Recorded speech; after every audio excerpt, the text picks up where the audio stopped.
Hello friends, நம்ம ஷார்ட்ஸில் என்ன பார்க்க போகிறோம் அப்படின்னா, அனாயன்ஸில் படித்த நவம்பர் டிசம்பர் 2024 ஃப்ரெண்ட்ஸ் உங்களுக்கான எக்ஸாம் ரிசல்ட்ஸ்லாம் பப்ளிஷ் பண்ணி, ஸோ அதுக்கப்புறம் நீங்கள் ரீவேல்யூஷன் ரிசல்ட்டுக்காக வெயிட் பண்ணிட்டுருக்கீங்க. ஸோ இதுக்கு நடுவில் ஒரு ரியல் இன்சிடென்ட் நடந்திருக்கு. ஸோ அதை பற்றி பார்க்கலாம். இது உங்களுக்கு ஒரு அவேர்னஸாக இருக்கலாம். மேபி உங்களுக்கு இந்த மாதிரி நடந்துச்சுன்னா அதை எப்படி ஹேண்டில் பண்ணுறது அப்படிங்கிறத பற்றி தான் பார்க்க போகிறோம்.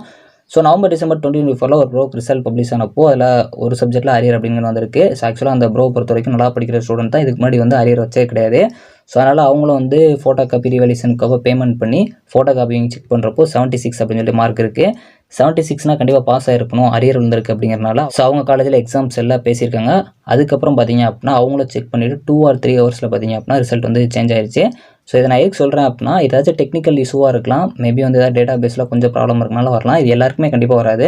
ரேராக ஏதாச்சும் 1-2 பேருக்கு இந்த மாதிரி நடக்கலாம். அதுவும் அதிக மார்க்ஸ் வந்து அரியர் விழுந்திருக்கனால இந்த மாதிரி உங்களுக்கு சப்போஸ் நடந்துச்சு அப்படின்னா நீங்கள் உங்கள் எக்ஸாம்ஸ் எல்லாம் பேசுனீங்க அப்படின்னா கிளியர் பண்ண முடியும்.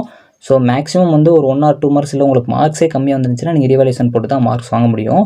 இந்த மாதிரி ஏதாச்சும் டெக்னிக்கல் இஷ்யூ இருந்துச்சுன்னா கண்டிப்பாக இந்த மாதிரி அப்ரோச் பண்ண பாருங்கள். இது வந்து ஒரு ரியல் இன்சிடென்ட் தான். இது ஒரு உங்களுக்கு ஒரு அவேர்னஸ் மாதிரி இருக்கும். ஸோ அதனால தான் நான் ஷேர் பண்ணேன். இந்த வீடியோ கண்டிப்பாக உங்கள் ஃப்ரெண்ட்ஸ்க்கு ஷேர் பண்ணுங்கள். தேங்க்ஸ் ஃபார் வாட்சிங்.